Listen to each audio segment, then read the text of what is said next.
छोटी बच्ची स्टूल पर चढ़कर घर में बचा हुआ थोड़ा सा चावल निकालती है और कढ़ाई में तेल डालकर पकाने लगती है। वो चाहती थी कि शहर से आए बड़े भैया उसके हाथ का बना खाना जरूर चखें। थोड़ी देर बाद उसने खुशबूदार अंडे का फ्राइड राइस बनाकर उनके सामने रख दिया। लड़का जो हमेशा नखरे वाला और लाड़ प्यार में पला था, पहले तो खाने से मना करने लगा, लेकिन बच्ची ने एक चम्मच उठाकर सीधे उसके मुंह में डाल दी। लड़के ने ऐसा स्वाद पहले कभी नहीं चखा था। उसे इतना अच्छा लगा कि तुरंत कटोरी पकड़कर खाने लगा और तारीफ करने लगा। उसे यकीन नहीं हुआ कि ये छोटी सी लड़की उसके दादाजी से भी अच्छा खाना बना सकती है। असल में उस बच्ची ने अपने दादाजी की काबिलियत विरासत में पाई थी। वही दादाजी थे जिन्होंने सालों पहले इस अनाथ बच्ची को गोद लिया था, लेकिन बीमारी के चलते जल्द ही उनका देहांत हो गया। जाने से पहले उन्होंने बच्ची को समझाया था कि गांव में ही रहना, ताकि जब परिवार तुझे ढूंढे तो आसानी से मिल जाए। इसके बाद बच्ची गांव-गांव लोगों के लिए खाना बनाकर अपना गुजारा करती रही। लेकिन जब गांव के मुखिया को उसकी असलियत पता चली तो उसने लालच में अपनी पोती के शरीर पर नकली तिल का निशान बनाकर असली बच्ची की पहचान छिपा दी। कुछ समय बाद शहर से लड़का गांव में आया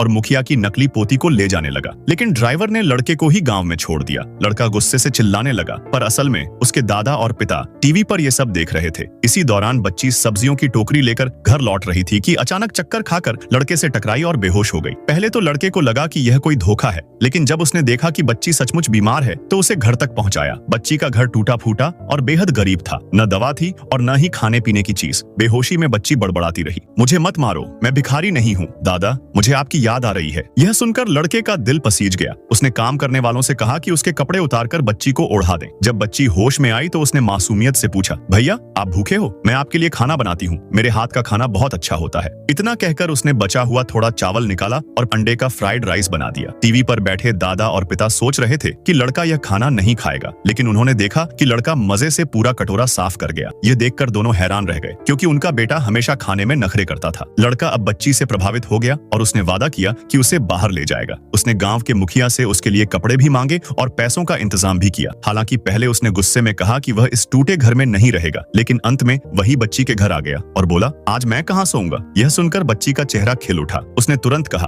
भैया आप बैठो, मैं अभी खाना बनाती हूँ। लड़के को भरोसा नहीं था कि इतनी छोटी बच्ची इतना अच्छा खाना बना सकती है। उसने कैमरा लगवाकर बच्ची की पूरी कुकिंग का लाइव प्रसारण करवाया। सबने देखा कि बच्ची कितनी निपुणता से सब्जियां काट रही थी, तेल गरमा रही थी और मसालों के साथ बड़ी सफाई से पकवान तैयार कर रही थी। जब उसने आखिर में अपनी खास तकनीक दिखाई तो सब दंग रह गए, क्योंकि ये खास तकनीक तो उसके दादाजी को ही आती थी। और तभी लड़के को एहसास हुआ कि वही छोटी लड़की असल में उसकी खोई हुई बहन है।